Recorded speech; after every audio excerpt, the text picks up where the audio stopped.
Welcome to just minute Jesus. కీర్తన 119:48.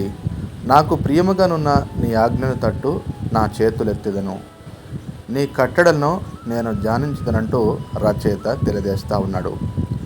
రచయిత యొక్క మనసులో కలిగిన ఒక గొప్ప ప్రేరణ ఏంటంటే, దేవుని యొక్క ఆజ్ఞలు ఎంతో ప్రీతి పాత్రముగా తన జీవితంలో ఘనమైన వాటిగా ఎంచడం జరిగింది.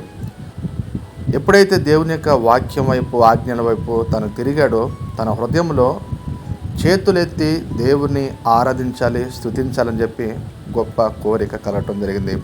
అదేవిధంగా నీ కట్టడలో నేను నిత్యము తలపోసుకుంటూ ధ్యానిస్తానంటూ దేవుని యొక్క వాక్యము పట్ల ఉన్న దృక్పథాన్ని తెలియజేస్తూ ఉన్నాడు. ప్రతి విశ్వాసి, ప్రతి సంఘం కూడా వాక్యం మీదనే ఆధారపడేవారుగా ఉండాలి. బెరే సంఘము పౌలు శిలలు చెప్పిన సంగతులు అలాగోనియో లేదా దీవరాత్రము పరిశీలన చేయడం జరిగింది.